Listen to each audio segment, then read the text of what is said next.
Hello, everyone. It is Thursday and it's another episode of The Question with yours truly, Verona Willis Brown. And that, of course, is me. How is everybody doing today? What is going on in your side of the world? I am here in New York. We have summer weather today. Yay!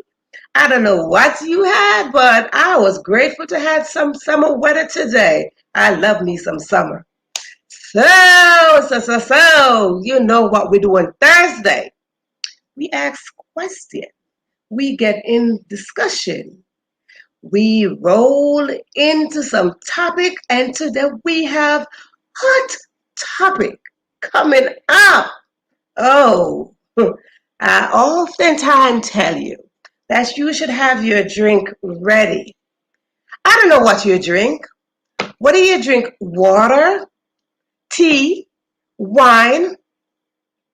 I don't know. Whatever it is that you drink, I would like for you to get that now. You have 5 seconds to get that now. And then if you look up there, you see that says live. And because it says live, simply means you're in the live audience. So, welcome to you out there. So let me sit back and pause and wait for you to share that live. That's right. Tonight, we are going to have a ball. I have two guests coming, and I oftentimes says, get your pen, your paper, your water, whatever. So I am ready because we have two guests on tonight. And those two guests coming on tonight, like I always said this must be my disclaimer forever and forever, amen.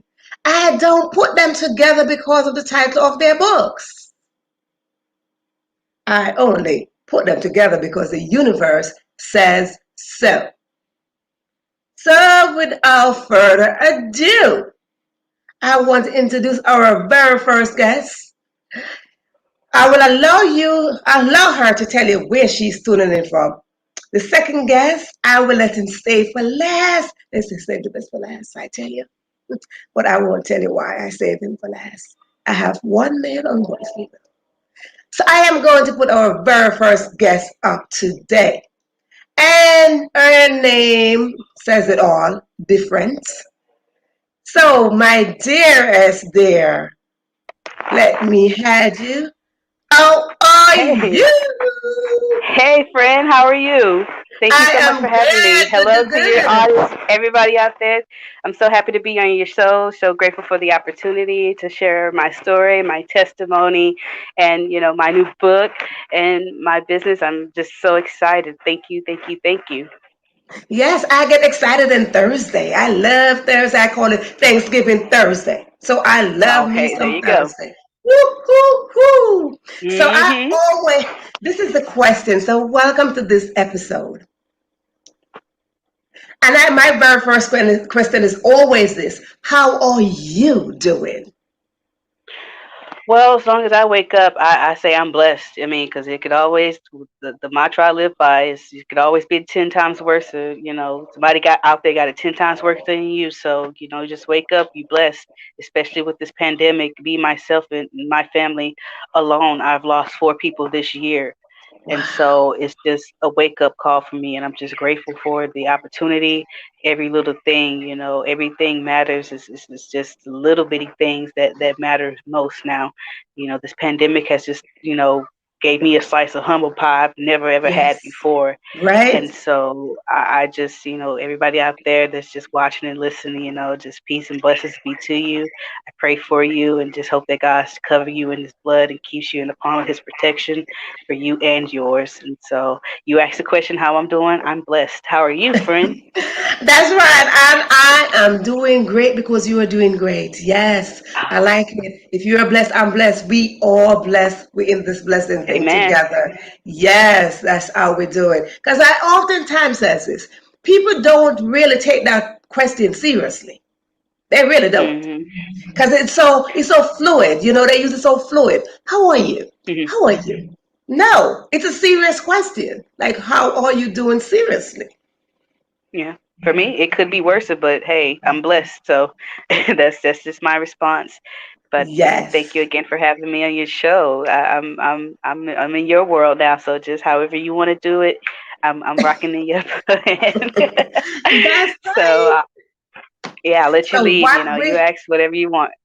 Yes, so what I am going to do, I am going to give you the opportunity to let us know how you pronounce your name and to let us know where you're tuning in from and give us a little Okay. bit of who you are while I exit Okay. the stage. You have the stage, my dear. Oh, thank you, love. Thank you, Queen. Thank you so much. Yes, everybody. Hey to again, you guys. My name is Different, spelled Different. And a little bit about myself. I'm from Houston, Texas. I'm 30 years old. I've grown up all over. Well, I moved all over Houston because of my upbringing, if you will. So any place in Houston, you name it, I know where it's at. Um, I guess as far as my hobbies, I love reading, writing, doing yoga, meditating. I love anything daredevil like. I love ATVing, ziplining. I'm a big avid with traveling. I love to travel. Before the pandemic, I got close to about 50 countries that I had been to, and so traveling. I do MMA.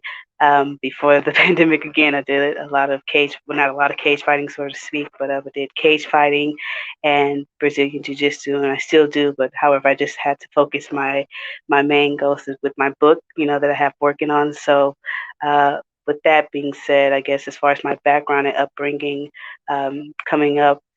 I had a tough upbringing from the time that I was 11, or by the time that I was 11, I already ended up on the street and was homeless. Me and my family, and we stayed that way for about 3 years, living from the pillow to post. And by the age of 14, I was secretly placed in foster care by a relative, and my other family members didn't know where I was for the first 6 months. And within that time frame, I found out that CPS in the state of Texas, if you age out of foster care, um, the state of Texas would pay for your tuition fee waiver. So right then and there, a light bulb went out in my head, and I decided to use my book smarts to elevate my street smarts and stay in CPS for the next 4 years, so that I'd have a way to go to college. And so that's just what I did, and I ended up going to Sam Houston State University and started my own student organization there titled Pay It Forward. And there's where the seed was planted for motivational speaking. For me, that's where, we went to different high schools around the area and talking with them about the importance of education and um, sharing my story with them to, help inspire and get them motivated to, overcome whatever they are going through. Um, and so I graduated, with my bachelor's degree in international business with two minors in economics and business communication. I also have my master's degree in entrepreneurship, as well as I'm a Texas real estate agent and now a CEO of my own business. So yeah, that's pretty much me in a nutshell, if you will.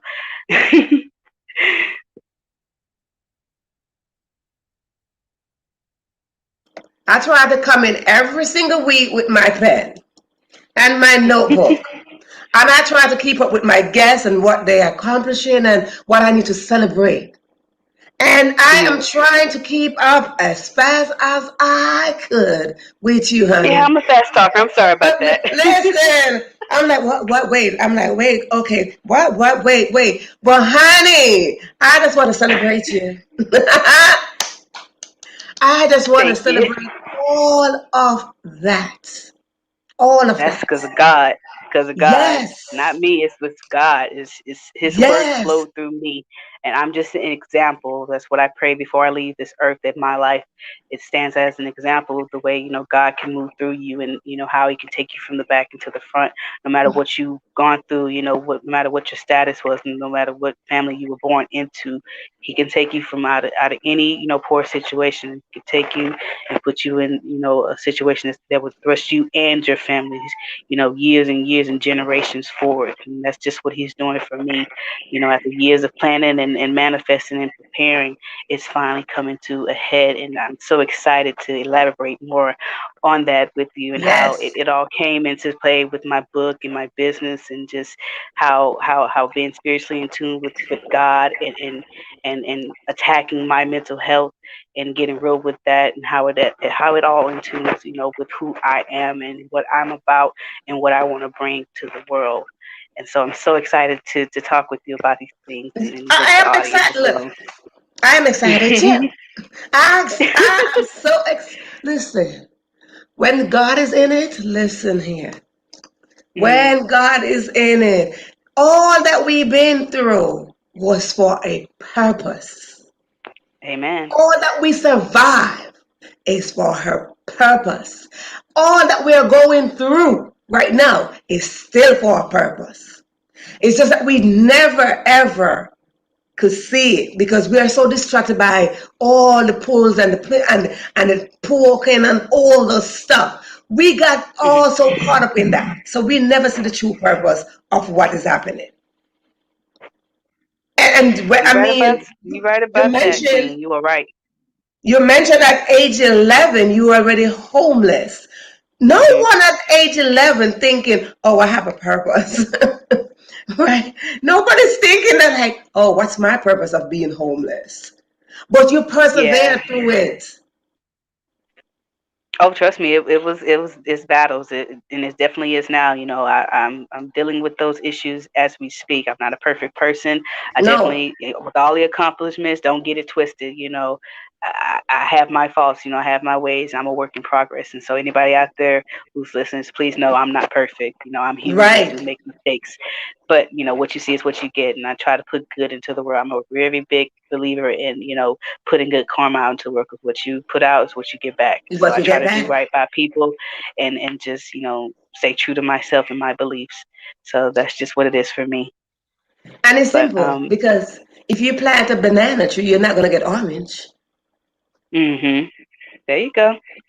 And It's for simple. me, it where all this started and stemmed from, if you ask the question, what came about writing the book, have to take it back, I guess, to my childhood, if you will, and bits of what transpired, and coming up in that situation. For a lot of people, I'm sure some would understand, but for me, chaos was normal, if you will, coming up in that environment. So when I got taken out of that situation and placed in foster care, I was actually placed in a good homes, in school districts. However, for me, I felt it was too good to be true, and so I would, decide to be the captain of my own ship, if you will, and decide when it's time for it to go down, and just basically would sabotage those relationships, get kicked out, and just push people away, and just got that reputation that I was just a hard person to deal with, if you will. And those type of characteristics and actions stemmed into my adulthood. So even though I had all those accomplishments under my belt, and I was looking good on the outside, on the inside I was dying. And so, um, and I was squandering those opportunities I had coming my way as an adult, because of those what are those nasty habits I picked up in my childhood. And it Hmm. got to a point to where one of those situations I had, to where I squandered the opportunity that I had, could have thrusted me forward. I could have been famous, if you will, or been a millionaire, if you will, if I wanted to. Right, right. But it's all part of God's planning and timing, what you have to learn and be grateful for. But it was that situation to where I had a meeting with a very well connected person, but still dealing with these demons in the back of my head telling me I'm not worthy Hmm. of it. They're not gonna like me. I'm too country or too ghetto. I talk too fast. They're not gonna just those words. And so what I did, I purposely showed up late, and it left a sour taste in their mouth. And this is around, like, gotta be 7 or 8 years ago that this happened. But to this day, I regret it. I just hate that I did that. But that right there in this situation, it forced me to look at myself and face the ugly truth and accept the fact that I needed to go and fix my issues that stemmed on from my childhood, all the mistakes I made in my adulthood. I needed to go address that and fix that. And so for me, I had to dismiss that notion. In our community, a lot of people say, black people don't do therapy. We Mm. don't talk about our issues. Coming up in that background, And that's even a taught problem. for some. what goes on in this house stays in this house. So you don't talk about your feelings or in your emotions. You keep it bottled up. So I just said, bump that. I'm going to go get help. I'm going to go fix my issues and talk about it and no longer feel shame or guilt for doing that. And it wasn't until I did that that I was able to, break those mental chains and release myself from that mental bondage, and was able to truly work on myself and started to love myself and just forgive myself also ultimately as well, and started to move on from that past. And with that being said, I got real in going into therapy and been doing so consecutively for around 2 years now. And I'm just proud and happy to say that, and not ashamed to say that. And anybody out there listening who's going through, same issues that I've gone through, dealing with depression, anxiety, or even, suicide. With this month being Suicide Prevention Awareness, I also, part of my business, we talk about issues that are, considered taboo or people don't like to talk about. We talk Right. about these issues such. And so, for those out there who are struggling and going through, and need somebody to talk to or need some, help and resources, I have the number to, suicide prevention line. If you listen, it's 1-800-273-8255. Again, the number is 1-800-273-8255. It's okay to not be okay, but just don't sit there and not be okay. Go get help. Go whatever it is that you need to do to fix what you're going through. Go do it. Whether it be talking with a family member, a friend, a therapist, or finding a hobby, or something. Looking up resources online, calling the suicide prevention line. Something. It gets better once you finally admit the truth to yourself that whatever you went through in your past, it wasn't your fault and it was out of your control, but it is your problem to deal with. And so once we, as an adult, accept that and face that fact, then that's when I noticed for myself I was able to, move forward with it in life. And talking with my therapist, he encouraged me to channel again one of the hobbies that I talked about with writing. And so I would be writing little affirmations and being stuck in a house during the pandemic, mind you, doing this and journaling. Boom, May 25th, 2020 happens, the day George Floyd died. And so, with him being from the same place I'm from, he's from Third Ward, I'm from Fifth Ward, and it being right next to each other, I felt it was convenient that I can go and get involved and have my voice being heard. And however, when it all came down to it, I couldn't because I wanted my voice to be heard longer than just in that moment of time, but no long after I'm gone. And so just being spiritually in tune and talking with God and asking him, what is it that I can do to, have my voice being heard and, make my mark and, my contribution to society, as well as long ago praying to be the one in my family to break the generational curse and create generational wealth. That's what, this is what he showed me, over time. He would, send me little messages and watching movies and talking with people and, seeing things here and there. This is what I came up with, what if a controversial paradigm shift. This book, it does include a disclaimer. It is written, for a mature audience, or it's intended for a mature audience only. It does contain sensitive content. The reason why it was written to inform and encourage thought-provoking and constant conversations about injustice and systemic racism in America. But it's done through graphic and provocative illustrations. And the way that I have set it up, it's that it details on controversial deaths and events that have occurred in America within the African American community. And I have it categorized in four main paradigm shifts: historical, political, precedent, and hypothetical.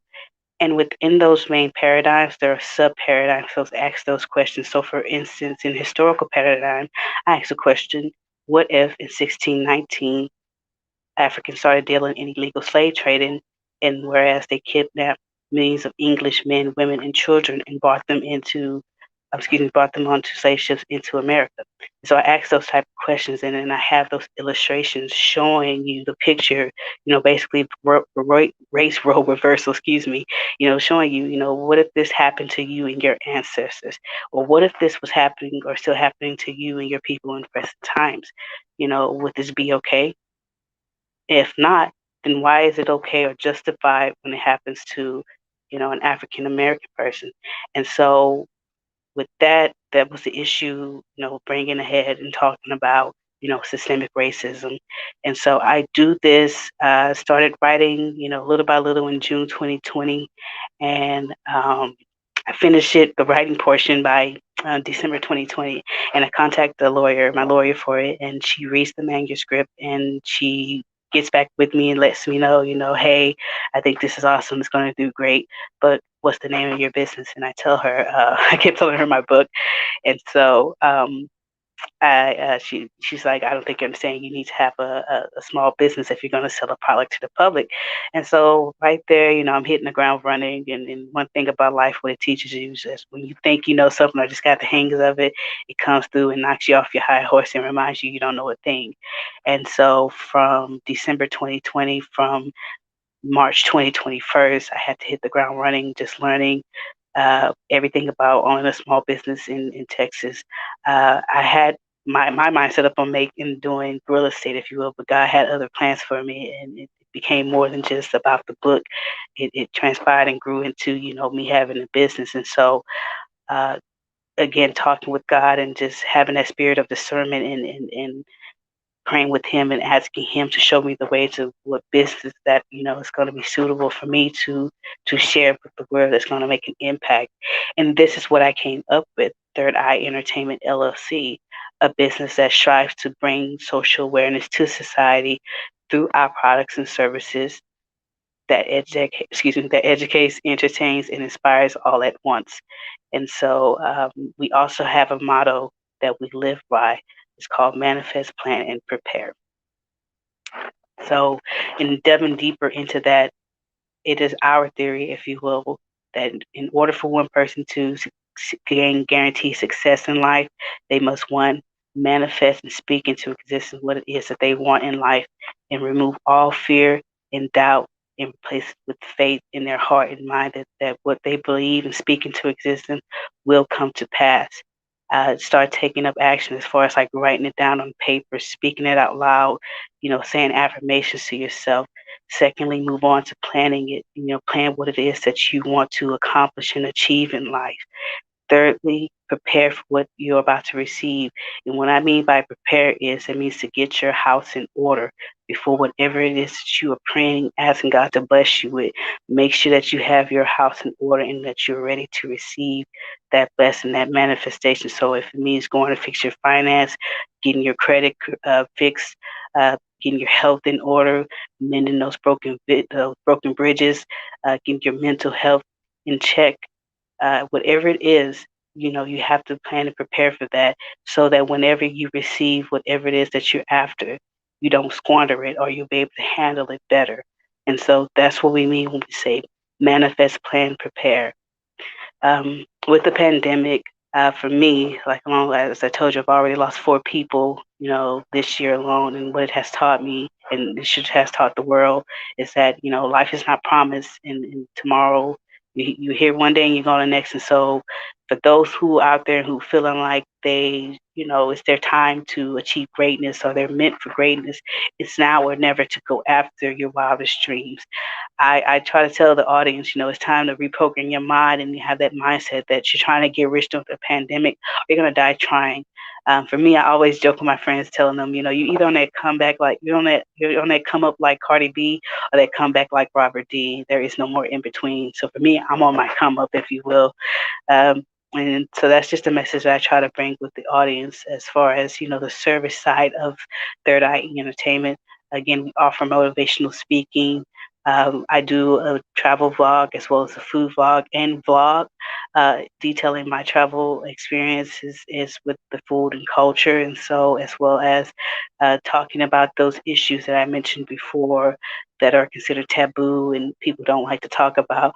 Here at Third Eye Unity and Difference World, we talk about those issues. We bring it to light, issues such as, injustice, systemic racism. We also talk about, again, suicide prevention awareness, mental health awareness, domestic relationship, so anything including child sex trafficking, LGBTQ issues, um, domestic relationships, things of that nature.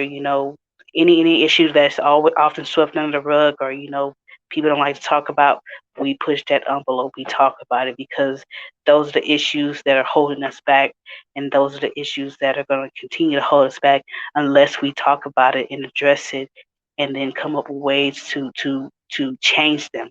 And so that's my contribution in the whole, to what I can do to have my voice being heard, um, and just having my name, being stamped on society long after I'm gone.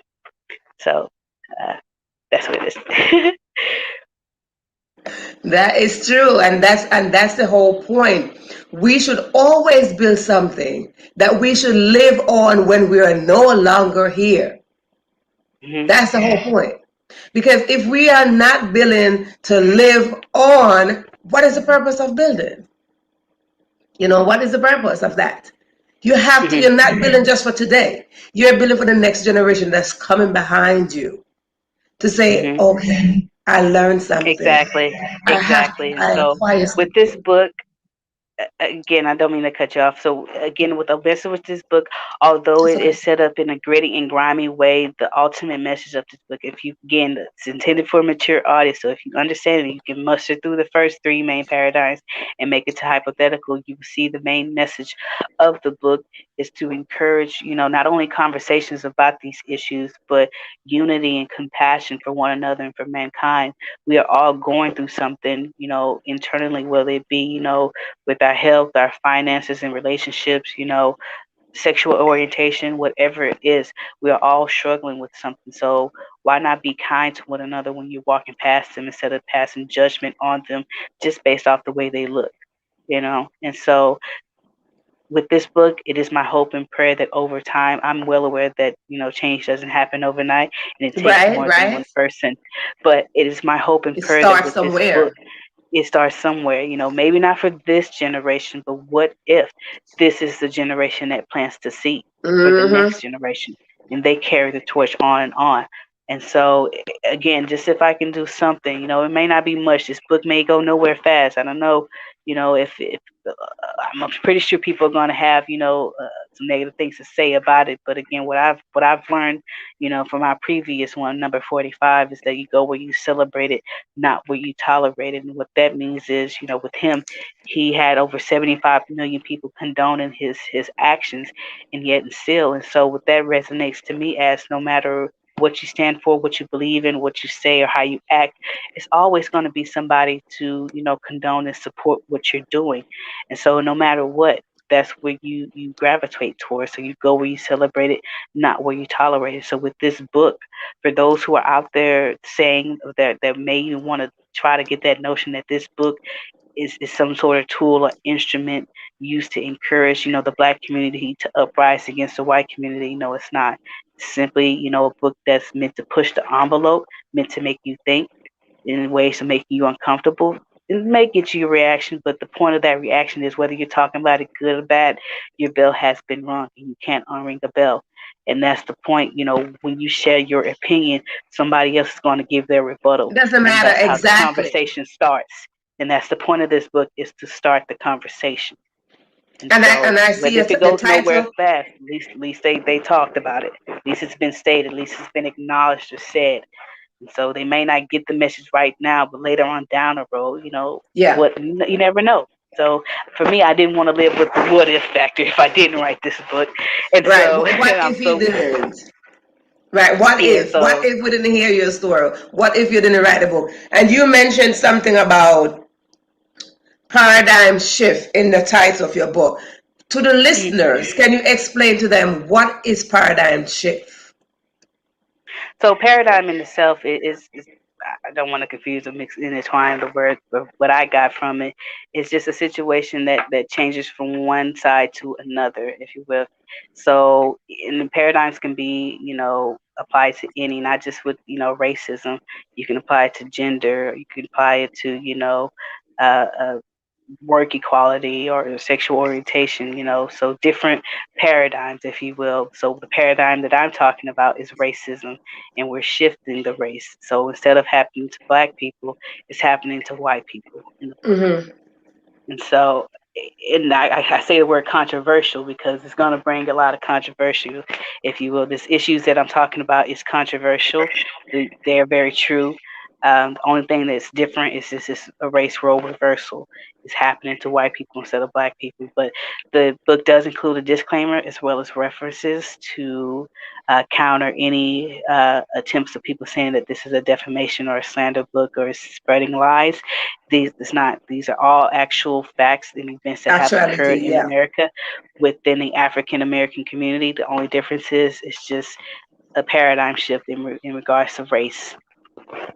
And that's the whole point in life. The life says you get life and you must know how to shift it. You can't just go one way at all time. Because for you to Hmm. grow, you have to detour somewhere. You have to break down, come back up, go that way, go that way. So life is not about you just standing there in one position. And when we're talking about racism been around for years and years and centuries and going on and on and on and on. But now we have to come to a point where it's like, what is causing this racism among us? Why is it Hmm. that this still going on? Why is it that it's not stopping? Right? So these are the questions that we have to look into to say, come on, this has been going Hmm. on. So why is it that it's not stopping? Why is it not stopping? And how can it stop? How can it stop? Hmm. And Yeah. that's where it goes to, as we say, paradigm shift, but I'm gonna use the word mindset. Hmm. Because it That's goes true. to That's well. how you go to setting your mind on something, right? So if you have a set mind on a specific thing, that is what's going to involve and what is going to evolve from that one specific thing. Hmm. So if you're looking at racism in a certain way, racism going to stay in that certain way. But when we Exactly. learn to And so for shift, those who refuse to acknowledge or see that racism is still alive and it's very well, yeah, existence and is still ongoing, for those yes, who say who use that excuse as, oh, I don't see color, or if racism is alive, it's only because you guys keeping it alive by talking about it. Okay, well, how about this? How about a little paradigm shift? How about we, switch it up for you guys? What if this happened to you and your ancestors instead of ours? What if we did this to you and your people? What if this was still going on to you and your people? These type of issues, these controversial deaths, where white police officers or police officers in general are shooting unarmed black people and basically getting away with murder. hmm, You know, how is it that a black person's running away or unarmed, they have their hands up, and you riddle them with bullets, and yet you fear for your life? yeah. How can you And fear? so Yeah, we live in a place where we walk outside, we basically have to be cautious because we can pass by Karen and she can cost us our life. And so right. again, what if this happened to you, your people, instead of ours? And so that's just the basic question. I set it up in a rudimentary form. It's a very short book. It's not long. It's only I think a total of like around 80 pages, if you will, collectively, the reading wise. And it's very just short, straightforward questions and then the illustrations. And so it's not going to bore you. It will keep you entertained. It will educate you and hopefully motivate and inspire you, because that's what we do here at Third Eye Energy. So if you're just tuning in, the book is called What If? That is very interesting title. It's Yeah. called What If. So What if if you're a just country? tuning in, we're talking about the book title, which is called What If? And Yeah. what What if a if? controversial paradigm shift? Yes, yes. So listen, the book was just released. Was it just released today? It's going on. It's pre-sale started today. So Okay, so her book is on excited. pre-sale. So you know Yes, what? pre-sale. Listen, it's on pre-sale, people. So I'm going to ask you one quick question before we wind up, because you mentioned something about traveling. See, I love to travel too. Yeah. Okay. So because Where I you love to from? travel, You got an right now you're island tuning. accent, so you're from the Caribbean, either Trinidad, Jamaica, or Bahamas. One of What part? those somewhere. Oh, I I just like say to either call the myself Bahamas. Yeah, but I love, oh yeah, I love to travel. That was my passion. Even as a kid, that's one of the that's how I learned about manifestation and speaking things into existence before I even knew what it was. As a kid, I would say to myself and to my family, I'm gonna travel all over the world when I grow up. Listen, I'm I gonna do this and represent I'm gonna do that. everybody. That's why I tell people, look, I represent Hmm. everybody. Yeah, but that's I'm just a that's just what it traveler. was for me. And when I You're right. And when I got that opportunity, like I said, in college, I got the opportunity to travel abroad to South Korea. That was the first country that I got into. And within that experience, I went to 8 other different countries. And then the travel bug was just born. It didn't stop. That taught me that anything is possible when you put your mind to it, when you manifest and speak it into existence, when you write it out on paper and post it up on your wall and say it to yourself day in and day out.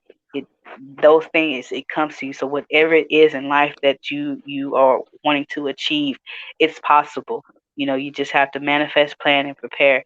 And whatever it is that you want to go after, take it serious. If you want people to take you serious, you have to take yourself serious. And so do your homework, do your research, and then go for it. And understand and know that it's okay to be told no. You're going to be told no more than you're told yes.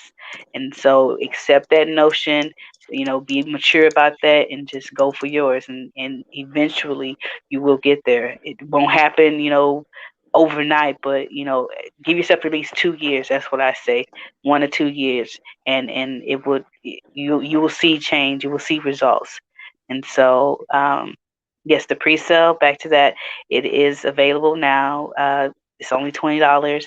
You can go to my website, differenceworld.net, spelled DIFERNTSWORLD.net. And you can just check out all our other stuff. I will say up front, because I've been so focused on getting the book out and promoting it. I do apologize if you guys go to my travel blogs. I do have some blogs posted and some pictures posted. I do apologize. Once I get over this hump with the book promotion and getting it out, then I will get back to posting the pictures. So if you would like, Queen, you can go to my website and check out all of my travel places that I've I been saw to. them. Definitely been to the Bahamas, to Jamaica, and so you I from one of saw those them. places, I could tell. And so, yeah, and so that's just what we're about. And then also talking about those issues that I stated before, and with this month being suicide prevention awareness, that's also what we're honing in on. So on my social media platforms such as like YouTube and Facebook and Twitter, that's where I post my vlogs and stuff. And so again, go to my website, differenceworld.net. Get your order in now while the pre-sale is ongoing. It does end. It's going to go by about 2 weeks, and then afterwards, I'm going to shut it down, and then the prices is going to increase. Um, Yes, and we were going to put so a link yeah, in that. We're going to put a link up so you can follow Sister Queen here as we yes. support each other. So as we Thank you guys. wind Appreciate it. down, as we wind on this little segment, I just want to tell you something. I Mhm. celebrate your achievement, your success. I It's all celebrate because of him. you. And you say I celebrate me, say you celebrate God because it's him. I I can't take celebrate you credit for because you none are of in it. the image of God. Okay, there we go. Gotta Yeah, give, yes, can't say honey, nothing you're when I in the give image praise of to God for God. me. It don't work for me. I don't feel So I comfortable taking celebrate credit for you. God. Listen, when I celebrate you, I celebrate God because you are in the image of God. Hmm. Yes. So I celebrate every move that He allow you to make, every step, every hump that you're about to go over, and every hump that you already survived. I celebrate Yeah. all of that. The success that is about to pour into you, I celebrate that. So before we close on your segment, I would like to ask you what I like to put one fun thing. Give us one Hmm. fun fact we don't know about you. Mm, Because I could give you a I don't fun know. I'm question. goofy. I'm a comedian. I don't know. I'm a little comedian at heart Okay, without so you're trying. I don't know. I don't know. A lot of people you're tell me you need to be a comedian, but I wouldn't really be able to do what they can do, like get on stage and make people laugh. This is just me. If you out of the professional mode, I'm really goofy acting so you're just and goofy. I love Spiritually, it. as far as business minded too. Like I'm kind of both, you know, about my business, but then I'm also, I like to have a little party afterwards. Like I take care of my business first, and then, you know, get to the partying afterwards. So that's All one right, thing and we are going if to people will ask. ask for your social media information so we can follow you. And I just want to say thank you so much for gracing us Yeah. here on this episode of And The thank you for Quest. having me. Thank you. Let me take this time to remind you, you got a crown on your head, Queen, and you are rocking it well. And so thank you for having me. I'm so grateful to be on your show. And thank you for allowing me to share my story, my testimony, Yes. and promote my book and my website, my business with you and your audience and everybody out there listening. Again, you know, thank you guys for having me and getting the time to know me. Check out my website for more information and more of my social media handles. Again, it's differenceworld.net. So when you come to Difference World, this is what you get. You know, you see what my third eye see. So Difference World, come and learn. All Thank you right. for having me. Look, I always say there's a chair to my left. That's the guest chair. So right now you are now family.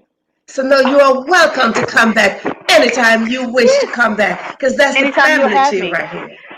Yes, anytime you'll have me. Whenever if you need a show, you need somebody to talk with about whatever subject you like, I'm here. Just send me that email. Yes. Or go to my website and book me as well. If you guys want me to come on your, you know, website or your platforms or whatever, any other podcast to talk about issues that I've mentioned before, you guys can go to my website and you can book me. I'm free of charge, of course. I don't charge anything to talk about things that are passionate and matters to me. So Yes. go to my website and book me, and we can do like a virtual link up and just talk and spread that conversation, and continue to keep the ball rolling in what we need in our community is talking about these issues in order to bring the systemic change that we need. And so if you'll have me, I'm all for it. All righty. Thank you so much, ladies and gentlemen. You hear it right here on The Question, where I say you bring your story, your book, your work in progress, and let us create and grow right here. But most of all, let us support each other. Thank you Amen. kindly. Thank you kindly. Bye, Queen. Bye, you guys. Bye, Have a good one. darling. You too. Bye bye. Viewers, I hope you're still there because the show is still going on. And they say save the best for last, but I don't like to say that. I just like to say, just watch what's coming because whatever is coming, it calls for a sip of something. Maybe a sip of water, or maybe a stronger drink than water. Well, this is called Crystal Punch. You can have that. Or you might need a strong drink because I have a brother coming up.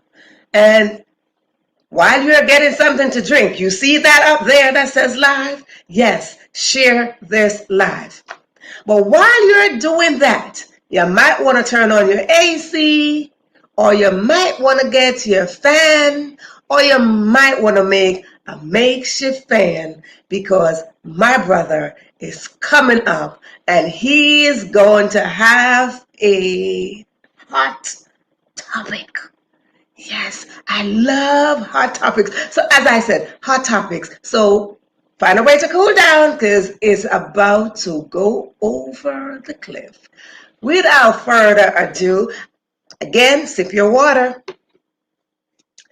Let me just sit back and let me relax as I bring my brother to the platform. My brother, how are you? What's going on? What's going on? I'm so happy to have you here. Yeah, I'm happy to be here too. Glad to be with Yes. you on the show, Verona, Welcome to the question. and let's make it happen, Queen. Let's make it happen. Woo-hoo.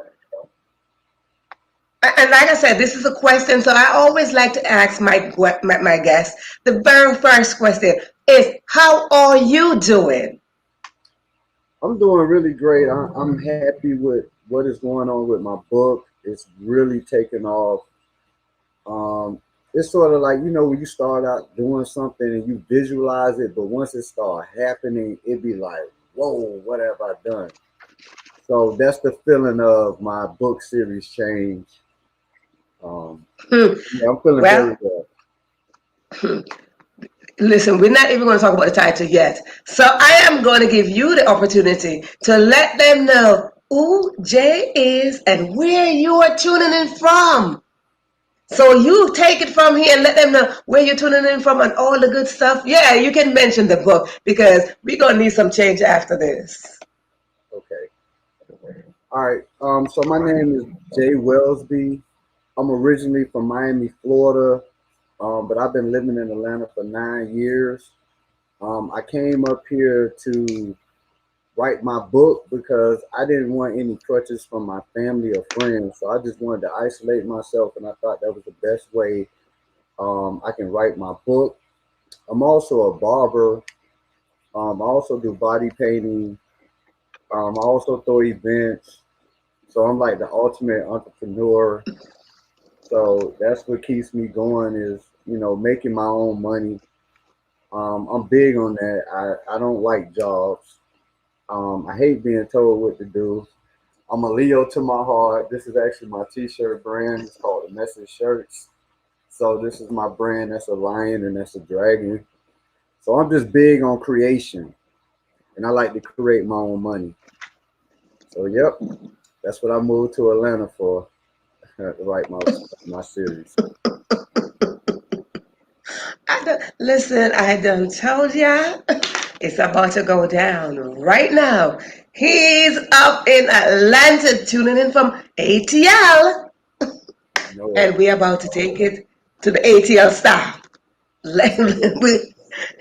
You mentioned, like I said, this is what happened on Thursday. I usually come with my pen and I usually come with my notebook because I try to write as much as possible and take as much information from my guests to learn. That's one. To grow. That's two.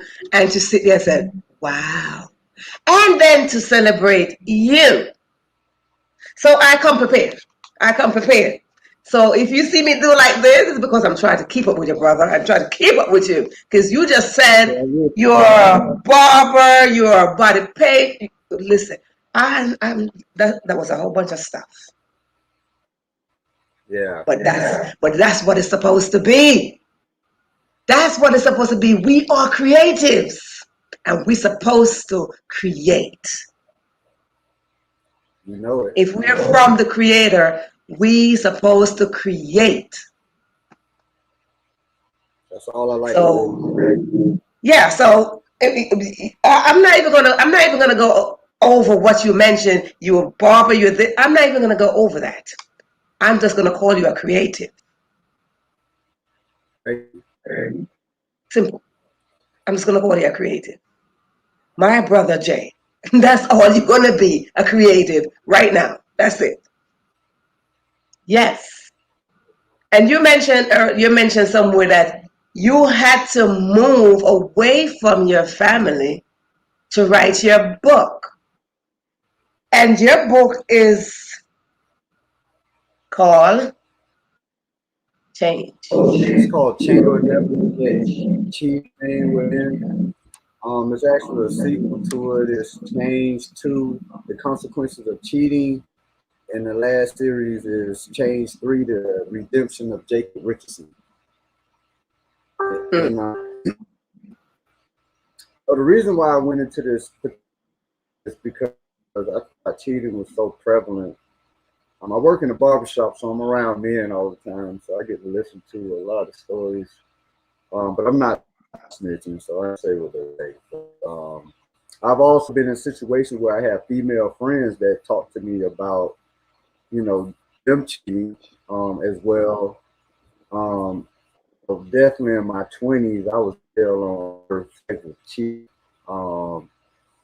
So as I got and started understanding like I can't be doing that with a companion, and if I'm not telling her this is something I want to do, it's like I'm lying and I'm cheating then for real. But if I talk to him like maybe now and then I need to go out and do me, then giving her an opportunity to say yes or no. And I I think the difference with going on with open relationships, people that's trying to be in a traditional relationship and they're deceiving their other mate. So I just started thinking about it in a way like, how do you tell this story of this guy um, as wife, but he just can't seem to get it right. So I'm going to ask you this first question. How do you define cheating? It's different levels to it.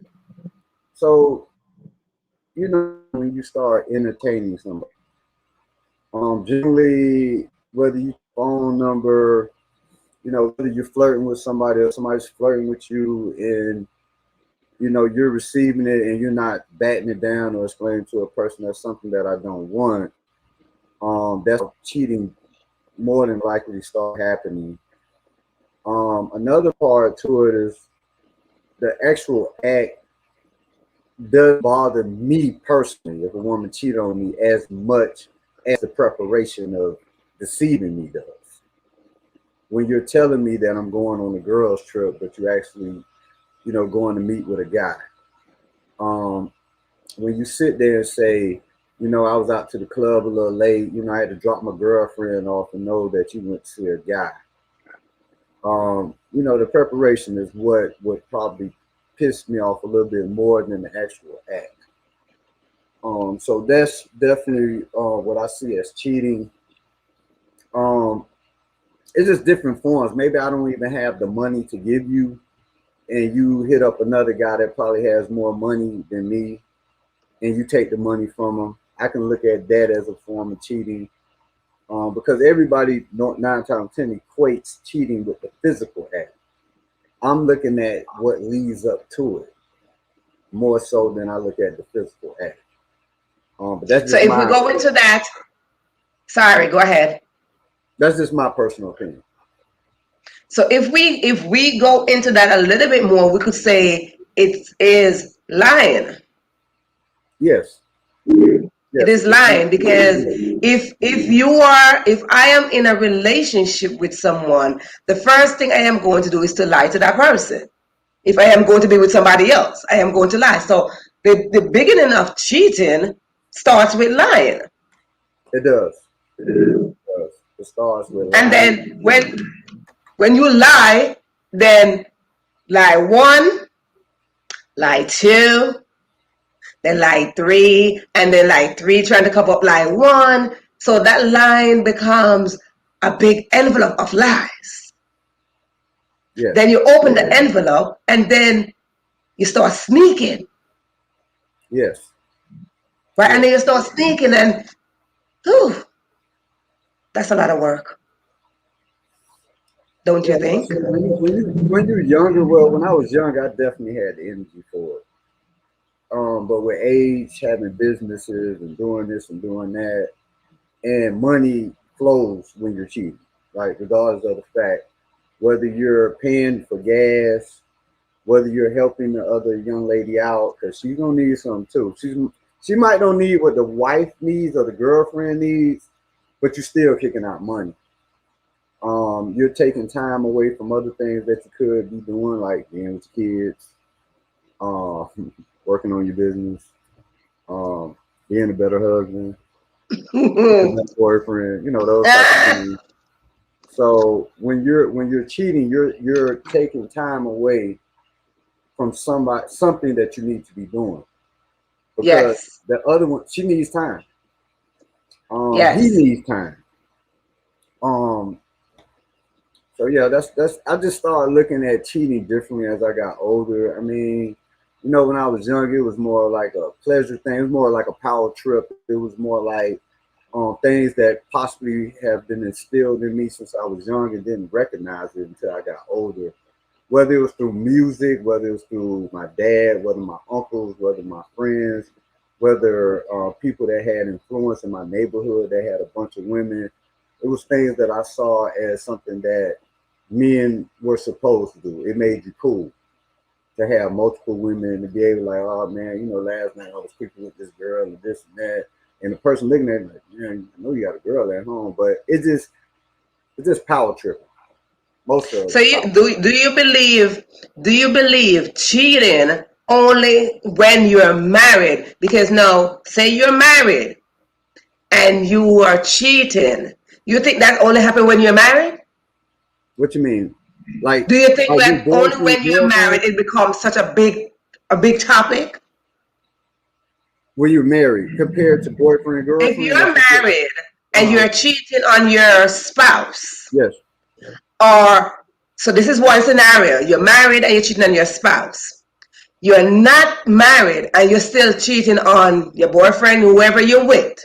Hmm. Which one you think is a bigger? Which one you think seems like it have a bigger talk? I mean, of course, marriage. I mean, because there's a lot that goes into a marriage. You know what I'm saying? Compared to boyfriend, girlfriend. I mean, y'all might be just staying with each other, blah blah blah. But in marriage, you know, take a vow. You know what I'm saying? Men 9 times 10 have contemplated that because you know to get on your knees and propose to a woman, that's a lot because that means you're surrendering. Right, Um, right. so it's definitely way more profound when you're married compared to boyfriend and girlfriend. But you have to understand, a lot of people out here deal with mental illnesses that they have not dealt with or don't know anything about. So the minute cheating occurs, the emotional reaction is different from each person. That's why you got one person that might kill the person that cheated on them and kill the other person. Then you have the other person that might fight the person just because of the emotional impact. And then you have some people, the emotions are like so overwhelming that they just walk away. And then you have some people that sit in there and deal with it and try to work it out. So it depends on the person, but cheating is so impactful to homes and especially black homes where a lot of people separate because of that. And that's when the mother is pretty much raising the son and daughter, and the husband comes, the boyfriend comes and visits and pay child support. So Yeah, cheating is a okay. So, real impactful.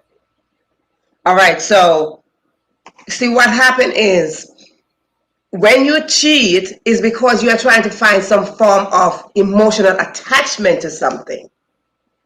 And that adds on to emotional attachment to another person, or you're seeking that emotional attachment. And what is happening here is that I think somewhere in your book you mentioned in book one that the man that was cheating was married, Yes. correct? All right. So before he got married, you thought he had a mindset to cheat on his wife? Well, when you read the book, it delves deep into his childhood, and it spills over to his adulthood. So when those things they go unchecked. You don't know why you do certain things. Like the young lady different, which I think she did a great job. I listened to the whole conversation. Her talking about going to therapy. And you have a lot of people that just have not done it. As adults, there's people out here still dealing with things from their childhood. So Childhood trauma. yes, so it's called triggers. And we all have something called coping mechanism. That's why people Yes. smoke weed every day, drink every day, got to have sex, Just to block it out. something to relieve what has been going on with them for a while. And if you don't seek help or do things that are positive reinforcements to work on those things that bother you, you 9 times out of 10, you are toxic as hell. But you don't Yes. know it, and most of us won't ever admit that we're toxic. Yeah, because there you have the husband. The husband is cheating. Mhm. So the husband is out. This has become a habit, and then it's addictive. So now he's cheating, and he's got to come back home to his wife. So Mhm. now, right there is like I said, I like to change things around. So he already set his mind that I'm not being satisfied at home, or there's something broken, or there's something missing at home. So I'm going to go on the street and I'm going to get it out there. So he's still trying to fulfill a void somewhere. There's still something that he's trying to fulfill. All right, we go back to childhood trauma. So there's still something. So at what point do you think a man need to get that in their head that you made a vow to one woman? So when you decide to crisscross that vow, I mean, what consequence do you think is happening there? Well, basically, what ends up happening with most people is that they believe that's just it's a void with somebody else, and sometimes that's not the case. Sometimes you can be doing everything right, but that person has already put in their mind that they're going to do their thing.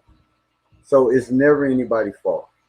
Sometimes it is, but for some people, you can be the perfect person to them. You can treat them right. You can do whatever. That's not going to stop their intentions. Do they love you? I can't say they do, but at the same time, it's like they have not addressed the issue that they've been dealing with all their life. There's people that have cheated in every relationship they've been in. From boyfriend, girlfriend to fiance, marriage, they have cheated through all. Yeah, and then why is it that you're serial cheater, and then yet you want to marry one person? Like, you're a serial cheater because you have serial killer, you have serial cheater. You do. But yet you're gonna make a vow with that one person. How's that making sense? That is not making. So you marrying this one person because of what now? But you're a serial cheater. Well, you got to understand. Okay, so some people marry people out of security. Some people marry people out of status reasons. Some people marry because he's like a father figure or she's a mother figure. You know what I'm saying? The type of love she shows me is what I need. But what I want is always on the outside of her. So say, for example, if like I marry a good girl, woman, right? Cook, clean, you know, she go to church on Sunday. You know, I'm feeling all that. That to me, morally, it looks good on paper. Right. She speaks well, great job, looks well on paper. Yes. But I grew up in the hood, and I grew up around hood. Yeah, you're on the street.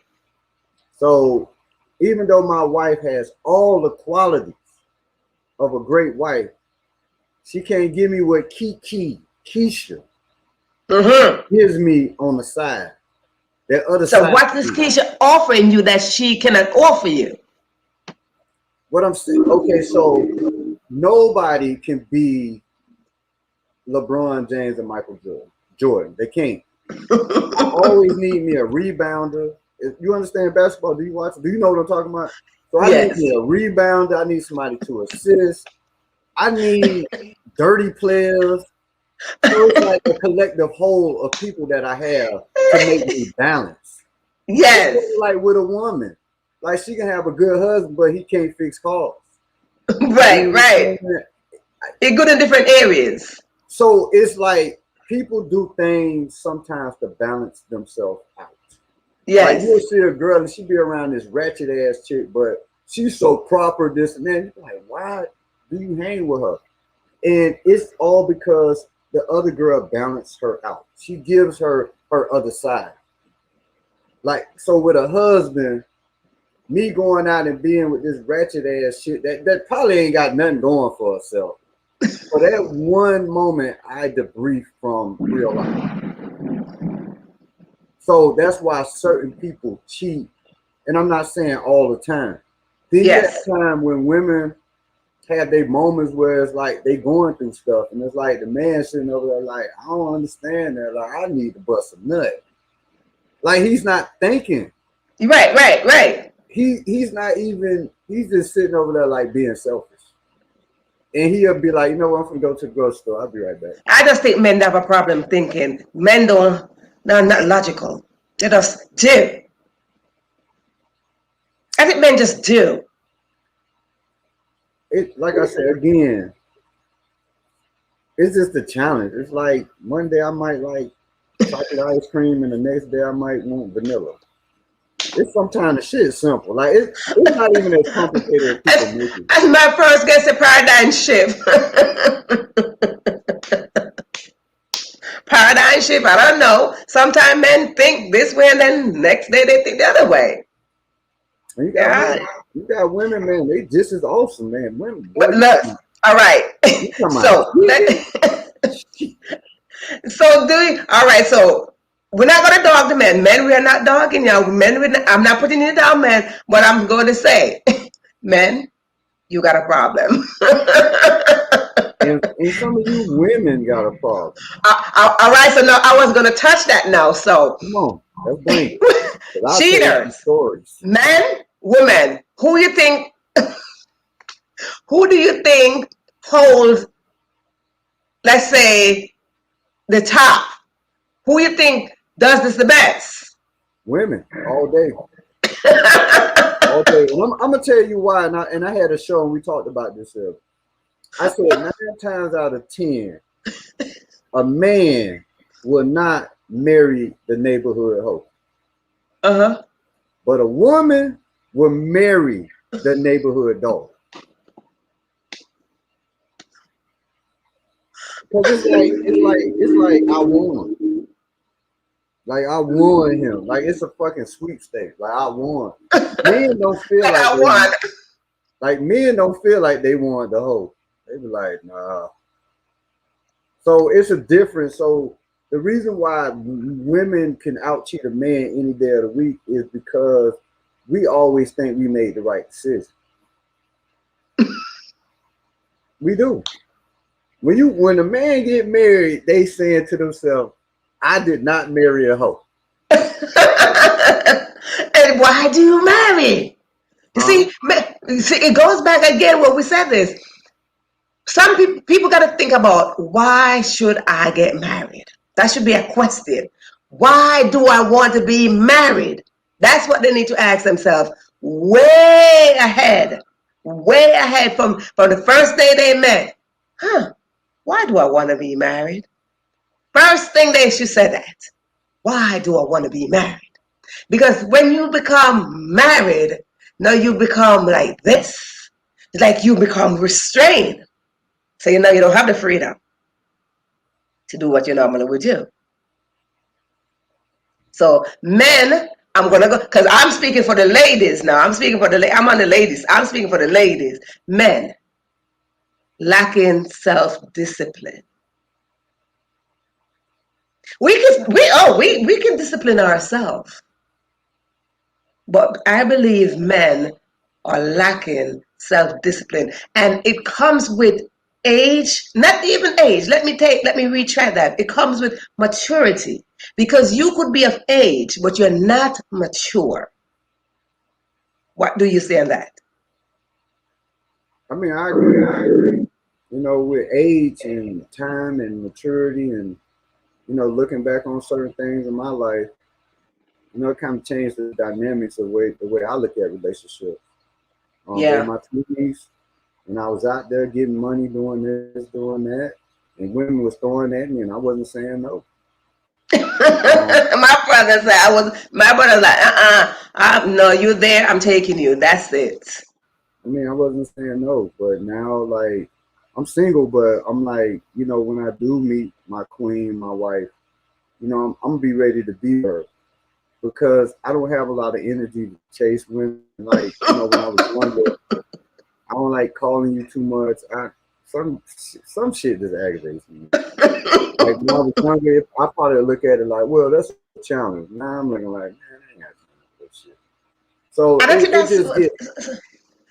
sometimes we challenge that. Sometimes we put ourselves where we're like, okay, it's like right, like you just mentioned, it's like a challenge. Like let's see if I could challenge you cheating. Like, no, don't challenge me. That's not a good challenge. I don't like challenges. I don't like when nobody challenge me. I don't like challenges because that's playing with fire. I don't like that. Yeah, don't challenge me in anything. Don't even challenge me in my beauty because I don't take on challenges. No, I just do. And there's always a winner, and it's gonna be me. feel you. Yeah, like That, I hold my that's how confidence that we. I'm not challenging you. I hold my confidence. And that's how it's gonna boil down. I hold my confidence. So don't put a challenge out there. That's why I don't like those challenges that they put on social media. This challenge, I don't support that. See, I don't support that. So no, don't challenge me in anything. I know who I am. So I'm gonna stand in my position. So yeah. So let's go into, do you think a cheater is a womanizer? I don't know. You throwing everything on the man. Listen, I'm on the queen side here. I am on this side. I'm just trying to say, well, you could reverse that, but I'm just speaking on Yeah, my I'm end gonna do as a both. I'm woman. gonna do both. So you said a cheater is a womanizer? Is that You would have, if that's so? well, you know, most cheaters are built that way. A lot of us are, I mean, well, they or whoever are flirtatious. They're charming. They know the right things to say. They know the right things to do. They kind of understand how a woman ticks. So they're able to present that to a woman to get that attraction. And it doesn't matter if a man is handsome or ugly, long as he has that charm or has that wherewithal to be able to woo or woo a woman, he can pretty much get her. Same as women that cheat. I don't know what they call advisors. What they I don't call them, a know. gold digger? No, not no. Like women that are like they are like free spirits. They just see somebody they like to have sex. Nymphomaniacs. You know what I'm Mm-hmm. saying? And those are the type that can like really eyeball a man. Like when you're at the club, she would give you that eye to say And you're done. you could talk.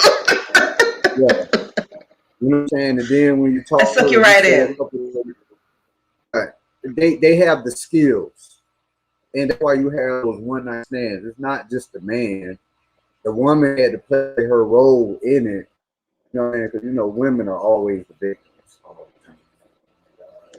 I was, I tell you how I look at a man. A man is like a tree. uh, A man is like a tree, right? okay, This is a man like a tree. And a woman is like the wind. I get you. I get where you're going too. Go ahead. It's like a I get where you're wind. going at. They can Yeah. either blow the leaves, blow the leaves off, blow the stem off, or even root up the tree. The power of a woman. That's what men don't know. Well, you know what though? I've noticed what I've been going through lately is like I'm trying to understand my spirit with women. Um, some I done got my book. They got me in trouble a lot. Um, I bet you did. but I'm trying to get away from that because that's not what I'm trying to do over here. I don't want to use my book as a way to get women to want to do the nasty with me because that has happened. That was not the purpose of the book. The purpose was to tell a story. All right. And What is your message? like I said, now what is my message? What about the book? From the book, yes. Well, clearly my message is number one. Truly, I'm against cheating. I am at this point. I am because I'm looking Yes. at it deeper than the act. I'm looking at the after effect, the broken homes. You know what I'm Yes. saying? A lot of people break up due to either infidelity, cheating, or finances, or they grow apart. You know, those are some of the reasons that people are separating. But I'm pretty sure cheating is at top of the list. A lot of relationships go sour, even though people stay in those relationships because of the emotional attachment. Mm-hmm. But the relationship be damn near doomed because the person don't look at you the same. women and men, that becomes like a torturous type of thing in their head over time, where they feel insecure when they're around you. When you go out, they're asking you questions. They want to see your phone. Now you can't phone down. You looking at that girl. You must like her. You know, the relationship goes sour most of the time after cheating. So it's like you just there to be there. So I you don't, just my main thing, I want a relationship where the only blemishes are us learning each other. Those blemishes, I'd rather have those than the blemish of cheating, because it's just hard to cover. And you get because I mean, when you cheat, you lost trust. Yeah. You lost trust. That's the first thing that happened in a relationship, because once a relationship is solid, you're on solid ground, you made a vow, you sit there, you solemnly swear, this is a person that's going to be with you for the rest of your life, whenever that is. You broke that contract. So therefore, I cannot trust you anymore, because you broke that contract that we signed to say it is between you and I. So when there's a broken contract, we lost trust. So how can I trust you? How can you be in my bed and I'm going to trust you when you just went out in somebody else's bed? Why would I want to stay with you? Because when you start doing that, it becomes abusive emotionally. That's emotional mentally abuse. as well. It's a And lot that's that goes mental on. abuse. It's mental Yeah. abuse. And Because actually it's on you. And it's on the entire household. And don't let children be involved, because it's messed up in the entire household. So when you it take does. that out, because now when I'm thinking, okay, you did this, and you come back and say, baby, I'm so sorry. Oh, I never meant to do that. Oh, yes, you did. Yes, you did. Because the first look you look, your thoughts went somewhere. Because you can look once, but when you look twice, now something trigger the brain. And then guess what happened with the second look? Tomorrow, you're going to think about if you're going to see the same person again. And then you start setting your mind, and then your mind start traveling to that second look that you did. So when you go home to your spouse, how can you concentrate on the spouse, the responsibility that you have at your house, knowing that your mind just got drifted over there? Men, like I said, I'm speaking of the women, so I have to be calling out men. Men, it's time for this to stop. I'm only speaking on us. I'm speaking on the queen side. Okay. Like, it's time. I can't speak for nobody else. I'm gonna speak on the king side, man. Yes. A lot of women out here, man. Except not. Shit. We always look like the bad guy, but there's some women out here, but they doing No. ism. And Let's just they say. married. Oh, no, let me out. Now you had your time. Let me come back on this side, the king side. So y'all Let's just say, because I'm going to bring this out here. Let's just say, no matter what happened, no matter what love or fear transpire, the woman is always getting the end of the stick. Always. Okay. So now that right there is a problem, because most of the time we have nothing to do with anything. Okay.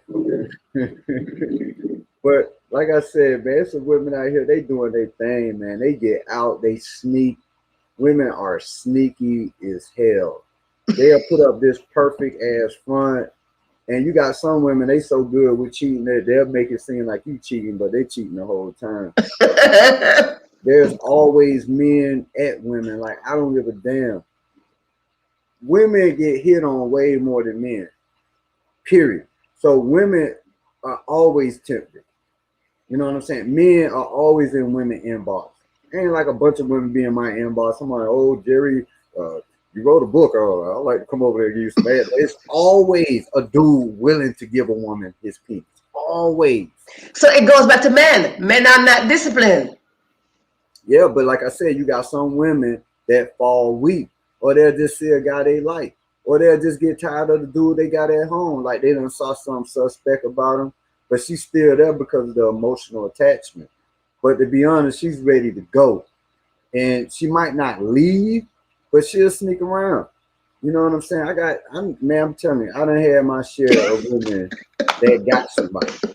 And it's always the same crap. You know what I'm saying? They're always the victim in the situation. So with that being said, I'm like, I just think human nature has been taken out the equation of realistic life. I think most people live in this BS reality in their head. And they push that on their mates. If I'm out, somebody walk by, that's fine. I'm never going to disrespect my woman by like doing a double take. But I'm going to look. But you're supposed to look. You got eyes. Exactly. And like she got eyes. I done been out with one of my ex-girls before, and we was walking somewhere. I knew it. The dude looked Bill. He walked by. I saw what her eye did. It was a glance, though. She ain't disrespect me. She ain't look like this. But I saw that eye go like, real quick. I saw that shit. I ain't say nothing, but I knew it. No, why I ain't say nothing? Because I wasn't going to be a hypocrite. Because when she did that, I had already looked at by 4 women before we even got there. You go. So it's the harsh reality is humans are going to be attracted to other. We're attractive beings. That's what you're supposed to do. So with that, I think during a relationship, there's periods of times when men might act up, and there's periods of time when women might act up. So you never know what that leads to too. You never know. Then women, y'all get y'all menstrual cycle. That man might be horny them 5 days. You might want to go out there and get him some. You can't do it. Well, they better sign a contract on that. But all I think when you sign a contract to say, I'm going to marry you, it should say with something else. Well, the vows are antiquated. So these white folks, they don't like to upgrade nothing. They ain't upgraded the Bible. They ain't upgrading nothing. So y'all got to live. So there needs to be an upgrade on that. They need to upgrade. They should upgrade a lot of stuff. They need to upgrade. How about because this is why people are not using traditional vows. You make your own vow. You're going into a marriage, you create your own vow. You don't go traditional vow because traditional vow is concrete. It's sit there to say this. No, you make your own vow to say, I'm a man, you're a woman. All right, this is how we're gonna do this. Boom. And let that be the beginning of the relationship. Don't wait until 5, 6, 7, 8, 10 months, 10 years down the line. And I saw this girl. No, you establish that from the get-go. But you can't establish nothing from the get-go. What can you establish from the get-go? Just think about it. Things change throughout a relationship. Throughout the duration of a relationship, how I felt the day I married you, I don't feel 5 years later. It's impossible. So then you're going to say, well, maybe you're going to okay, things might change. I mean, renew the vow. Yeah, and then that's how you're going to start it. Things might change. And I think that's supposed to be included somewhere along the way because people stay in marriage because of different reasons. One, because of their family. One, because of the church.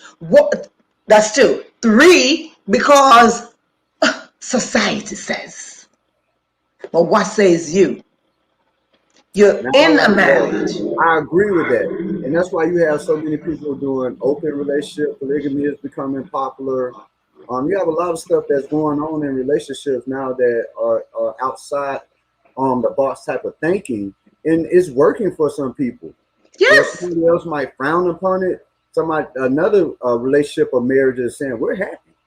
We're good over here. We're good doing this. And that's why it is you have to create your own happiness. At the end of the day, you have to create your own happiness. So that concrete thing, yeah, you got to do that by yourself. Because at the end of the day, you have to know how to define your happiness. And sometimes what happiness is not in the home that you're in or in the Mm, marriage that you are in. That is not happiness. And that become comfort zone. You're in that comfort zone, but mm. you're not happy and you're not at peace with yourself, knowing that, hey, I might want to go over there and try that. So you Hey, are not happy. and then you got to understand, like how people first start out in a relationship, they tend to forget that. So you got some women that might be wearing lingerie at the beginning, but then like 3 years later, they wear big drawers every night. Then you got a dude that was taking you out to dinner to the finest restaurants, and then all of a sudden life's hit, and he's not doing that anymore. You know what I'm Right. saying? All the charming words that he said to get you, he's no longer talking that way. He's talking And to that's where you things like, fail. huh? That's how things fail. That's how marriage and deep relationship fail. Because if we are dating for 3 months, 6 months, a whole year, and you wine and dine me. Now here we go. I want to move it up to the next level. I'm gonna propose to you. You're still wine and dining me. Now we got to the next level, marriage. You wine and dine me for the first 3 months. After that, guess what's going to happen to the partner in there? They're going to seek that. Yep. They're going to seek what you deposit, what you started, and you stop doing it. A partner is going to seek that somewhere else, and that's how cheating is the topic here. I agree. Some women at the beginning, they be getting a great head. Then over time, that ain't what they doing anymore. They're comfortable. You know what I'm saying? They ain't doing nothing sexy no more. You know, they Nope, ain't sending them naked pictures anymore. They ain't doing nope. none of that. They're not doing anything. So the Like, oh, relationship, we've been married for 15 years, so that's it. Oh, no. I mean, I just think relationships should continue to be fun, exciting. Will it have its dull moments? Yes, it should, because you all are establishing something. Because me, how I look at relationships, or if I was in a marriage, it does become a business to me, because It I'm is a it's a businessman. transaction. Yeah, I'm doing business, so I would always want the woman that I'm with to brand with me, and if she doesn't, just be supportive. You know what I'm saying? Like something that I have learned and I'm explaining to everybody. If you want to keep a relationship going or a marriage going, learn the person love language. That's it. I am so adamant about that. I'm Yes. preaching that. Because if mine's is touch and affirmation, god damn it, if you're not doing that for me, I'm not happy. No, I no. don't give a damn if you buy me gifts. I don't give a damn if you do this and that. Understand what makes me happy. Once you do that, Then you're good. I, I'm Then you're all good. in. But And I and think what is happening also, and I am not a counselor, marriage counselor, but I've seen it, I've heard it going over and over. Marriage counselor oftentimes tell the spouse, the married couple, keep on dating each other. and I know that. I know that. Nobody has to tell me that. Keep on dating each other, because if you dated me for 6 months and for that 6 months you decide that you want to marry me, you have to keep on dating me. So when you put a ring on my finger, oh, you expect me to be a figurine? You expect me to just be just a doll that sit right there in the cabinet? No. You gotta date me. Oh, today's date night, tomorrow's date night. You must set time for your spouse. Otherwise, your spouse will detour. Ladies, I'm gonna speak for the ladies. Okay. Ladies, your spouse will detour. Going that way and then that way and that way and that way. Just remember something. And You gotta keep. you know what You another gotta know thing how to too, keep this thing going. I would tell a man, do not. I mean, I have to be physically attracted to the person that I'm gonna deal with. But she ain't got to be the finest. She ain't have to be the. I just when she take her clothes off, I'm just like, okay, I'm good. Listen, you gotta be you gotta be from inside. So Because all of this can be faded away. Yeah, so hear me out what I'm about to say to you. When all of this faded and when gray hair and all this stuff and sagging breasts and everything faded away, then what happened? Exactly. So what I'm saying is, like, I will advise a man, do not marry somebody because they're fine. That is going to be one of the biggest headaches of your life. Yes. She already knows that. Trust me. She done heard it enough times. It's nothing new to her. I would advise a man to marry somebody that you at least are attracted to. Mentally, yes. Spiritually, Emotionally, financially. emotionally. Understand what your love language is. Yes. And the whole time you talk to that person, see if she knows how to feed that.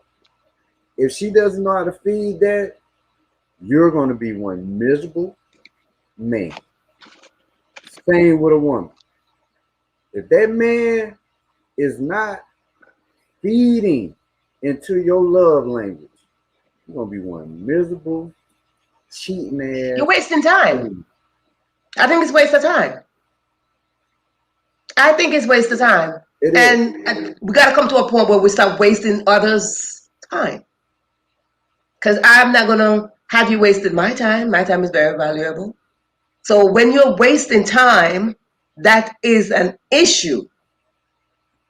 That is an issue. They call me cut them off Jay. That's my name. I'll cut your ass off quick. Look, I'm in the block ministry. There's something called block ministry. You start. I just caught on to that. I had to hear it one more time. Block ministry. That's funny. You got to post that on your Facebook. Block ministry. I feel you. Hallelujah. I'm just saying there's a ministry out there. Some people got to join it. Some people got to join that ministry and learn how to do it. And in there, you learn self-discipline. Up in there, up in there. Right. I mean, I just can't understand. Like right now, I got a purpose. Really, right now, I tell people, like, really, I want a wife right now. So with that, I'm very analytical at this point. And you have to be. You have to be. I'm very paying attention to you, what you do, how you talk to me. First, that's it. Foremost, you have to be. It's not about this. First and foremost, I pay attention how you talk to me, and I'm very straight up. I'll tell you quick, don't talk to me like that. I tell them, I don't care who you is. If they be like, oh, well, keep going, I'll be like, man, boy, you just don't do it. And you got to learn to do things from the beginning. I just told you. Exactly. Because the reason why the reason why I do that is because I want you to understand what I like and dislike. I get it. You have an emotional moment, you might go bump. I get it. But that's not going to be your common behavior with me. I'm not going to get used to it, and I'm not going to become accustomed to it. Right. So I'm going to respect you off rip. I'm going to show you I'm a man. If the boogeyman come to the door, I'm going to the door for you, baby. When the bills need to be paid, I'm going to pay them, baby. This, that, and the other. So what I'm going to ask from you is respect and being supportive. If your mouth too flip to understand that, it's okay. I'm not for you. I can accept that. And you're not for me. Now, could we possibly be friends, which I could be okay with? Because if it started that way, maybe we can have a conversation. But relationship-wise, it's not healthy. No, because there's a difference between friendship and relationship. Huh? There's a difference between friendship and relationship. Those are two different sections. And trust me, over time. And some people don't need to be in a relationship, but they can be in a friendship. I trust me, I done been down that road where I done messed up some friendship. I could be honest. And we was cool, and now we're not. There you I'm, go. I'm, I I'm know. I've been there. I've been there. yeah. I've been And there. Like, oh, we good friend. But guess what? Now you're in block ministry. I'm in block. Yeah. Now you're in the block section. No, you're in the block section. So guess what? Yeah, people. For those of you that's listening here, people, life, life, life. But I'm going to tell you, I'm speaking on our side. Ladies, when that man approaches you, listen, self-discipline, self-discipline. And what is happening also, there are some men that are careless, and women are careless too. That when you come to me with a careless first conversation and careless act, unprotected sex, you just suck right in there. Boom. And that caused a problem. Ladies, self-discipline is the key. Is the key. I am speaking on our behalf. My brother Jay is speaking on the men's behalf. So I am speaking for us. Let us learn what self-discipline is. No matter how fine and chocolate the man is. I'm chocolate. I'm just saying. I don't know if I'm fine, but I'm chocolate. I'm just saying. No matter how fine and chocolate the man is, discipline, discipline, self-discipline is the key. Ladies, self-discipline is the key. And when you learn self-discipline, you must learn it from within. So you can look at a fine chocolate brother and say, all right, I see the darkness there. But guess what? Bring that in. Because if you keep on looking at the fine chocolate, you're going to start eating the fine chocolate. Yep. No. So stop doing that. Discipline your eyes and discipline your heart. And then we could make it together. We'll be all right. We'll be all right. Ladies, we'll be all right. We can do this, ladies. Let me just tell you, we have power and we must learn to tap into it and use it when it's needed to be used. Because we are one of the most powerful set of people here. I must say that. Women, I'm going to call you and let you know we are the most powerful creature on earth. I don't know what my brother will say regarding that, but guess what? When we can give life, we are the most powerful creature on earth. So we are going to wind down this episode because this episode, yes. But before we go, let us know where we can get those books because as you said, we will not look at cheating the same way again.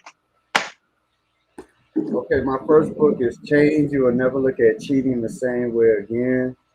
It's basically about a husband who can't stop cheating on his wife due to the fact he got a sex addiction, but over time he tries to do better. You can find this particular book, well, all my books, but you can find my book on Amazon, and all you have to do is put in my pseudonym, which is Jay Wellsby, and my book will pop up. The reviews on this book are excellent. 4.7 rating. Women are tearing this book up. I done sold over 5,000 copies. So trust me, from the beginning to the end, you're gonna be stuck on this particular story. You can also get my book on my website, which I'll do a signed copy. It's www.authorjwellsby.com. Yes, jwellsby.com. And I'll send you a signed copy wherever you at. My next book is Change 2: The Consequences of Cheating. Definitely, this book here is, I ain't gonna lie, I drugged Jacob Richardson in this book. I mean, I felt so pissed off with him because I had to write him and all the shit he was doing. So I was like, you know what? Part 2, you got to pay the piper, brother. Pay the piper. Change 2: The Consequences of Cheating. You can find us on the same sites as I mentioned before. And last but not least, Change 3, The Redemption of Jacob Richardson. Mm. This story here, I love all my books. I really do. Mm-hmm. But this one here is grown man type stuff. When you finally realize what you have done and the destruction that you have created through your infidelity and cheating. Yeah. And you finally realize after you've been drugged to a river that I have to hold myself responsible for the things that I've created. And you can also find this book on the same sites that I just mentioned. Enjoy this Yeah, book. so we will put the link in the comments in a minute. Okay. And your social media so we can follow you to see what you're up with next. Pretty thick. What I'm Because we want to know when the queen arrives. I want to know when the queen arrives. I'm just praying to God, man. Like I'm in a real good situation right now, like mentally, physically, just understanding like what I want, what I will not accept. Yes. So I just pray to God that I meet somebody that understand where I'm at, what level I'm on, and the way I think about things. Because it's a lot of discipline being with me as well as I'm going to have that same discipline with you. And I'm really more or less trying to understand a woman. It's a lot of work. You say what? It's a lot of work. It is, but I just want to know, what makes her tick. What do she need outside of, my love? I'm pretty sure she's going to want protection and security. The basic things that most women want. Yes. What I got on the horizon is I'm about to start my 4th book probably next week. I have a couple podcasts coming up. I'm just out here pushing. I'm just enjoying the process. All right. So, my brother, I want to celebrate you. And we might have to have a part 2 on this. I'm with it. Yeah, I might have to call you back for a part 2 because we're running out of time. And because we're running out of information. It was so much more we could have went. It was so much more. We ain't even touched the surface. Really. And we didn't touch a lot. So we need a whole part 2 on bringing you back so we can go into some bar stuff, because this is what I call hot topic. This is topic where we need to lay it out there, lay it on the surface, lay it on the table, lay it on the bed, lay it somewhere. We need to talk about this. So I'm going to have to call you back for part 2. I'm gonna be honest with you. I think this was the rated PG version. Yeah, okay. I need a whole thing. Yeah, we ain't gonna rate it R, rated it. This really was nice. This was a nice part. We behaved ourselves. Yeah, this is self-discipline part. So I think on the next one I'm gonna have me a little cognac. That's what we're gonna have to have something, because yeah. This water talk. Yeah, this is my smart water talk. So this is my smart water. This is my smart water talk. So no. So the next one is just gonna be you. A little cognac by me. Yeah, you gotta come up with something, because I'm gonna come with my glass the next time. Yeah. So whenever you're ready for me to come back, I'm willing to come. Yes, please. We need part 2, because part 2 we gotta go into the pages of the books. Okay, no problem. We'll have that conversation. Yes. So, ladies and gentlemen, my dear viewers, you hear it right here on The Question. We are going to have a part 2 with my dear brother Jay as he comes back, and we are going to get into some deep pages of his book, and we are going to call everyone to bring their glasses, because we might have to have After Dark episode on this one. So this is going to be After Dark episode. Everybody have your glass ready. So yes, this was just a glimpse of what we're going to be doing, because I'm going to call my brother back on the forefront of this platform.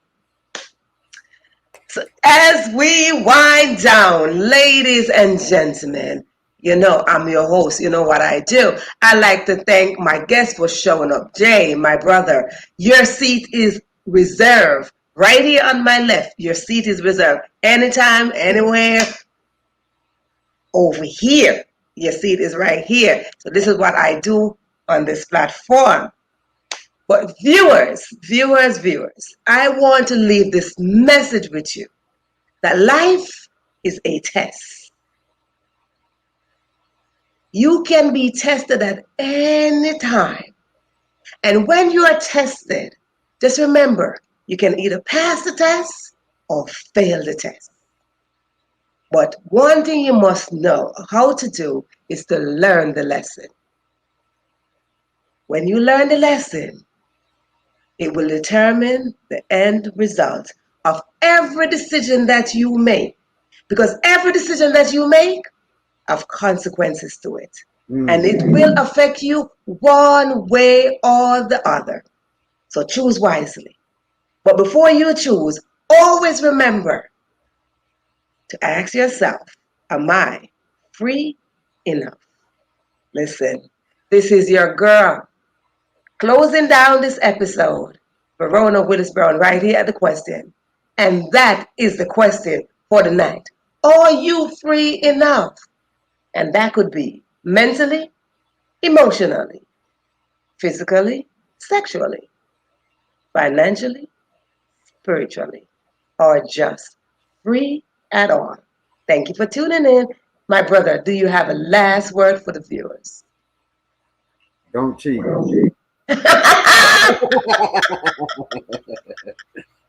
Hey, you could cheat on your own self. That is my final word to you. You can cheat on your own self. Just do it. Do it, do it, or don't do it at all. Have yourself a good night. Peace, love, and savoring.